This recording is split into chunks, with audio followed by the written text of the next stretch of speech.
Hello, hello, hello. It is Wednesday, March 10th, 2021. And I have to look at the date because I promise you, I never know what the date is. I am still in January of 2021. I cannot believe we're in March, but I'm happy to be here. Jania Massey with JSM Consulting Now. And for those that are new, this is our monthly training session, and it is about to go down. So I am going to be talking about 501c3 today, and I'm just happy to be here. This is something that we will be doing every second Wednesday of the month.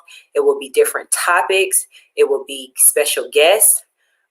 First special guest will be coming in May, and that'll be about legal. The special guests will actually be people from my crew, my resources, my experts, people that I use that have helped me get to where I'm at today and to get where I'm going to go. So I'm super excited to dive into this training. Let me give you a really quick caveat. I'm only giving you basic general information. Okay, so this is enough to get you started. If you need additional help and support, you can reach out to me, but I will tell you that this service of doing 1023 forms, I no longer do that anymore because it is time consuming, but I can give you a referral and I can coach you on all the things you need to do after you receive your 501c3. So now that I got that out the way, make sure you get a pen, paper, notepad, whatever it is that you need, jot down notes. This training will remain in this private Facebook group, and it is private for a reason because I wanted people that are serious about starting a nonprofit to start to build community, and I wanted to do it specifically. So I'm giving you my all in this training. I'm giving you all the things that I know, not just based off of education, but based off of real life experience. So now that I got that out the way, let's hop into it. So today we are talking about 501c3 and the 1023. And I'm going to dive more into what that means as this training goes on. But as you know, I am Jania Massey. I will be facilitating this session for you. We will discuss 501c3 designation, why it's important, how to achieve it. So let's go ahead and dive in because I want you to make your nonprofit dreams a reality. So the objectives for today, this training may be 30 minutes tops unless you have a lot of questions, but I'm giving you the basic information. So we're going to talk about what a 501c3 is. We're going to understand the application process. I'm going to talk about the difference between Form 1023 and 1023EZ. And then we're going to talk a little bit about how to prepare to file your own 501c3. So put your questions in the chat, and at the end, I will look through it and see and answer if I can, or get back to you if there's something that I'm not clear about with your question. All right, let's go. So what is a 501c3? To keep it short, it means that you are tax exempt by the IRS. But to give you the complete definition, it means that a particular nonprofit organization has been approved by the Internal Revenue Service and is classified as tax-exempt charitable organization. Now, what I want to drop in here are a few basic requirements that your organization must meet in order to receive this designation of being a 501c3 tax-exempt. So number one, avoid any purpose that prays or call discrimination. You cannot start, and I would not advise you to want to start a nonprofit organization that is going to discriminate person, place, or thing. Even when you get into the space and you start applying for grants, they will ask you in the grant if you have a non-discrimination policy.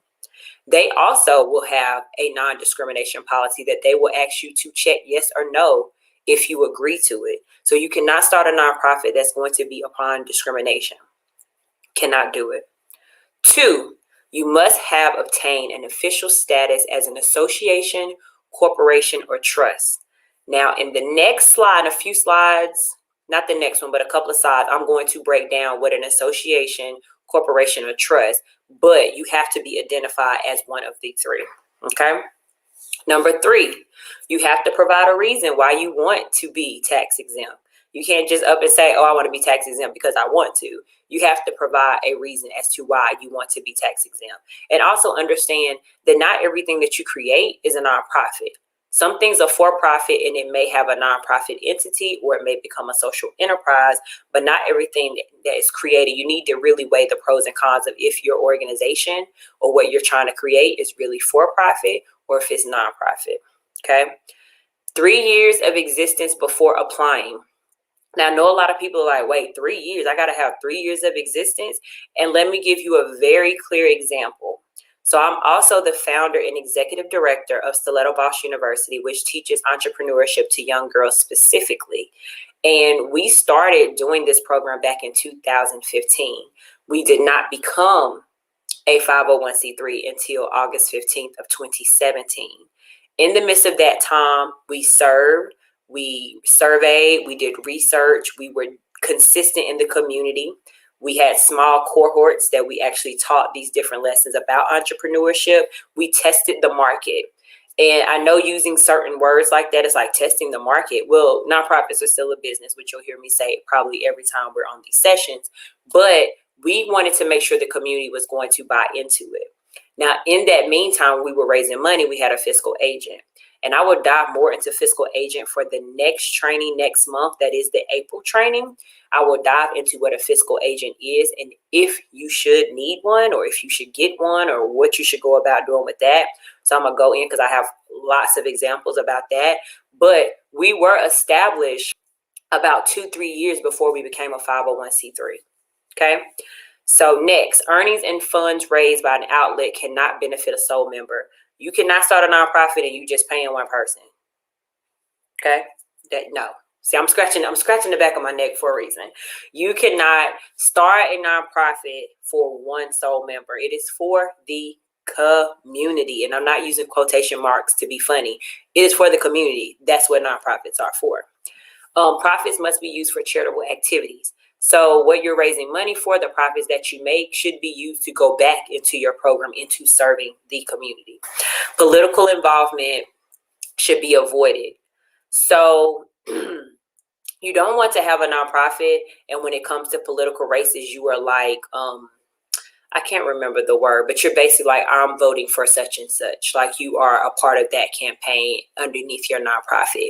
You need to be very clear and you need to separate that your nonprofit is not endorsing. That's the word I'm looking for, endorsing certain people. There is a reason why there is a lack of political involvement and why they don't want that in the nonprofit space. Okay. And the sole purpose is to meet public needs. So your nonprofit should be meeting the needs of the public or the community. Okay. So next slide. So the type of exempt organizations. So you have about 1, 2, 3, 4, 5. You have like 5, right? So you have a charitable organization which operates exclusively for religious, charitable, scientific, public safety, literacy, educational, or other specific purposes that meet the requirements that are tax exempt by the IRS code. Okay. Your churches are a nonprofit. People forget that. So when you're paying your tithes, you're paying it into a nonprofit. Now, what your church does with those tithes is separate. It may go into the building fund. It may go to pay salaries. Some churches may not really give that much into the community or can only give so much because they need to pay other bills. And some churches have amazing community outreach, amazing funding that comes in that's poured in. They're able to give back to the community. But churches and religious organizations are considered a nonprofit. It's 501c3.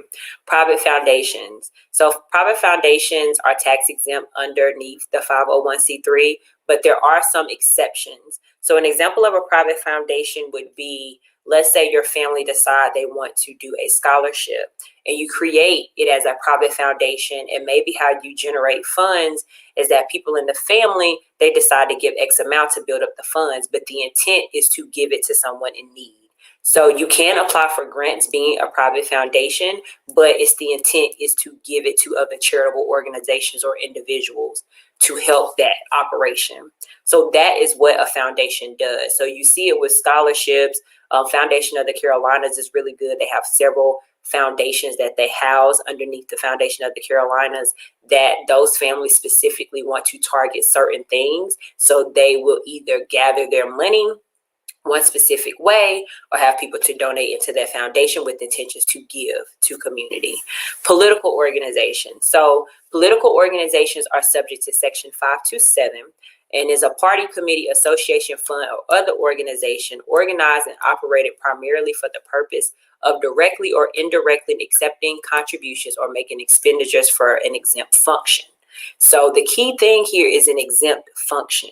So it may be for a political thing, but let's say that political organization is having a gala and they are raising money specifically under that political organization to give to something else, right? So you do have political campaigns that are fundraising to continue to travel and do marketing and get out in the community and food and all of that stuff. That's not a 501c3. That is people directly knowing that they're giving to this person, endorsing them, and helping them to continue their campaign to get more votes in order to win a political race. Then you have other nonprofits. So other nonprofits are under 501c3 that includes social welfare organization, civic leagues, social clubs, labor organization, and business leagues. So I don't know if a lot of people know, but the NFL used to be a 501c3 years ago. I can't remember when it stopped being 501c3. It was definitely within this decade, but the NFL used to be a 501c3. Other things as examples of other nonprofits would be like Pop Warner or booster clubs or things of that nature. But those things are sometimes difficult to get grants for. Some banks will not give grants to like booster clubs or certain civic engagement things, like it's just not aligned with their purpose. So kind of be careful with that as well. Okay. So next slide. All right. So the life cycle of exempt organizations. So one, you're starting out. So you want to make sure that you're creating an organization underneath the state law. Something is in my eye. You want to make sure you get an EIN, which is also, it means employee identification number, which also means tax ID. You need to have a tax ID for your organization. My apologies, it's something in my eye. And then you want to identify that you have the appropriate federal tax classification. So this is when you are filing with the state in which you reside. So if you live in North Carolina, you are going to the Secretary of State for North Carolina, and you are getting your articles of incorporation for North Carolina to be a nonprofit. The price ranges per state. So it's different. What you pay in North Carolina is different than what you pay in South Carolina, is different than what you pay in New York, and so forth. Okay. But you need to file your articles of incorporation. And if you go back and look at our training for last month, I go deep into details about the NPO checklist and the things you need in order to apply. Okay. Number 2, apply to be exempt. That's where the 1023 comes in, which I'm about to get into that in the next slide. So you need to acquire, complete, and submit an application form in order to be considered to be a 501c3 by the IRS. Okay, and you can get help from the IRS during this application process. The IRS, if they deny it, it's not saying that you can't become a 501c3. It's typically saying that you're missing something in your application and they need it in order for it to be complete and follow the rules. Okay, required filings. So annual exempt organization returns and unrelated business income tax filings. I want to really get into this because it is that time of the year, y'all. It's tax time, and it's not just tax time for personal and business. It is tax time for nonprofits. So when you are a nonprofit, you still have to report back your tax filings to the IRS. I literally just signed mine. My accountant / bookkeeper put everything together. It shows how much we brought in last year, how much we spent out, on the programming, on staff, on all the things that are related to what is tax exempt. And I had to sign it, and it has to be filed. That is public information. If you are a 501c3 or you are looking at a 501c3, you can go to the IRS and you can look up their tax ID or search by name and their state, and you can find out exactly how much money they brought in, and you can look at those documents. Now you have different types of 990s, which we do have a training on it. My accountant / bookkeeper will be coming to talk about all of this.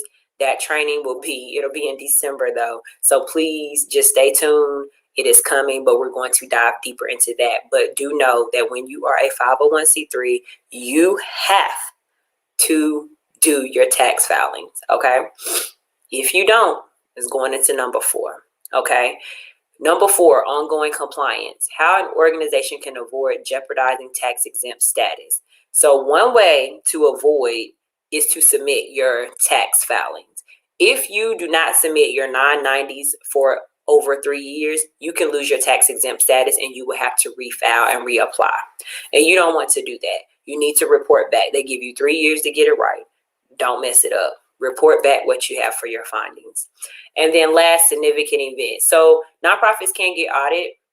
I know that you have CPAs. I have a CPA that does audits. A lot of the audits that I submit typically goes towards grants, but I can also use those same audits to go towards if the IRS wanted to audit to make sure the organization is doing what they need to do.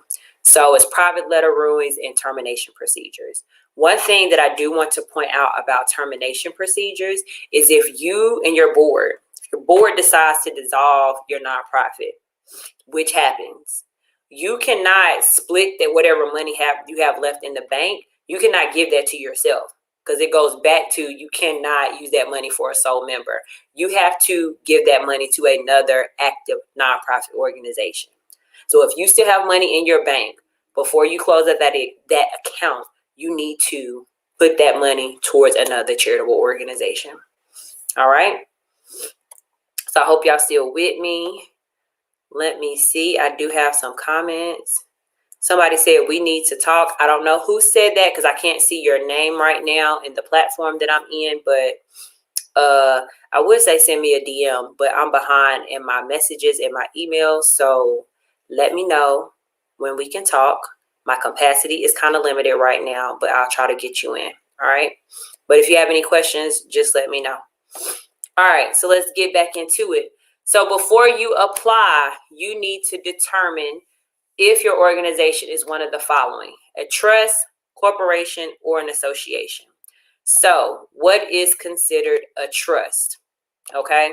So a trust is a relationship in which one person holds title to property and is subject to obligation to keep or use the property for the benefit of another. The trust is formed under the state law. You may wish to consult the law of the state in which this organization is organized. So it is a specific code that is in the 501c3 that determines if you are a trust. So a trust is a relationship in which one person holds title to property. Okay. So a corporation. Corporation is formed under the state law by filing the articles of incorporation with the state. So this is what I was saying earlier. If you're going to be a 501c3, you need to file articles of incorporation with the state. So if you do that, you would be considered a corporation, right? The state must generally date stamp the articles before they're effective. So once you apply, you do have to pay for your articles of incorporation. I believe it's $60 for North Carolina. I think it's $60 for North Carolina. It's crazy because I literally just went through this process and I forgot for a client, but it has a date stamp on it. It is signed. It's maybe a 2-page document, but a corporation is where you're going to go if you're doing a 501c3. Now, an association is basically a group of persons band together for a specific purpose. To qualify under Section 501A, it must have a written document, articles of association showing its creations, and 2 persons must sign the document. And the definition of association does vary under different state laws. So you may want to consult with the law of the state in which the organization is organized. but it can be considered a 501c3. So you have a trust, a corporation, and an association. Most likely for you, if you're watching this, you're probably going to be a corporation because you are filing to be specifically, you're using your articles of incorporation. All right. So next, you want to gather your organization documents. So when they say gather your documents, you want to make sure you have your articles, you want to make sure you have your EIN number, you want to make sure, and depending on which form, you want to make sure you have all that information. So I'm going to dive deeper into that in the next slide. Determine your state's registration requirements. So you can find that on your Secretary of State. And then, of course, you need to obtain your EIN. All right, so a 1023 form is the actual application that you have to apply to get your 501c3. This is how you are recognized as being a 501c3. So you will find that information on the IRS. If you search for 501c3, you will find the application and what is required for it. Now, you have the 1023, and then you have the 1023EZ. So I'm going to talk about the difference between both. So the 1023 is like the original form. The 1023 is 12 pages long. Now, the 1023EZ is the streamlined, shorter form. That form is only 3 pages long. Now, I'm going to go back and forth and give you the difference between both, okay? So the 1023, which is the original form, it is more expensive. The 1023EZ is less expensive. I think it is $227. I don't know if that changes by state, but that's what it is at this point, especially here in North Carolina. The 1023, in order for you to submit it, you have to complete it and print out a hard copy. You have to mail it to the IRS for review and approval. And it can take up to 180 days to 6 months to process. Now with the 1023EZ, it does not require as much. It's literally online. But there are pros and cons to it, which I'll go into it. Now, one thing with the 1023, you need to supply your articles of incorporation, your bylaws, your conflict of interest policy, how the organization handles conflict of interest, and financials for 3 or 4 years. And that goes back into me saying earlier in the training that they want you to kind of be already established for 3 years before you officially apply. Now, with the 1023EZ form, here are some things that you need to consider. So your projected annual gross receipts cannot exceed more than $50,000 over the next 3 years. So if you apply in 2016, they're basically saying that your projected annual gross receipts cannot exceed over $50,000 in year 2017, 2018, and 2019. Okay? And your actual annual gross receipts may not exceed $50,000 in the past 3 years. Okay? So your total assets must not exceed $250,000. Also, you cannot be a foreign organization, an LLC, a for-profit entity, a church, school, or a hospital. You cannot have any supporting, you cannot be classified as a supporting organization for a private operating foundation, and you must not maintain or plan to maintain one or more donor advised funds. So those are some of the stipulations when you do a 1023EZ. Now, a lot of my clients have done the 1023EZ because they're more grassroots, so they know that they are growing into it and they will not exceed over $50,000 in that first 3 years because they are building it, they're grassroots. And I have help with application for that. But like I said earlier, we do not do applications. It is too time consuming, and I have to reclaim my time, and I have to do what's in my sweet spot. But I do have some people that I can refer you to if you need help for that. So I do want to point out the pros and cons of a 1023EZ. So the pros, The pros is that it's easier to prepare. It is not hard to prepare. A 1023 is 3 pages, and you pay. It's online, and it's like, yes. It typically takes half the time that it would take for a 1023. My last client that I coached her through, she got hers in about 7 weeks after we applied. It's supposed to be faster, but right now with everything going on with the world, the IRS is behind, but it is supposed to be faster. Now the cons, if you don't know exactly what you're doing, you may click or check the wrong box and totally mess up what you're trying to do or who you're trying to be. So, and it doesn't require that you create like a business plan. It doesn't require that you have any bylaws or any of those other things that the actual original form does. So that could lead to some compliance problems. But to counter that, if you have somebody that you're coaching, like for me with my clients, if they go through the 1023 option, easy option, I guide them and make sure that they have their bylaws, they have their conflict of interest. I still guide them through like they're doing the long form. So it really just depends on what you're comfortable with doing. You will get, you're still considered a 501c3. You still will get the determination letter, but there are some things that you need to do in case you do governance structures wrong, or in case you don't have your compensation or transactions right. You really need to dive deeper. So that are some of the cons when it comes to it. And a lot of people do kind of criticize the 1023 easy form. It just became established, I want to say maybe 2015 maybe, and then they made some edits and updates since then, but it is something that you need. Okay, so let's move on because I don't see any questions now that I'm back looking at the screen. So some takeaways. One, that there are different types of different type of exempt organizations. So make sure you understand what type of exempt organizations you are. This will help you file correctly. 2, your 1023 form, it has its pros and cons. So 1023 is shorter and it's easier, but it does have its own set of rules and exceptions. 3, make sure you practice patience, because you will need a lot of patience when you start a nonprofit. And when you get your 501c3, when you submit the 1023 application, whether you do the 1023 original or the easy form, it can take up to 6 weeks to a year to get it approved, but they do backdate it, so that is a good thing. And 4, remain consistent. Regardless of what's going on with your status, always continue to serve.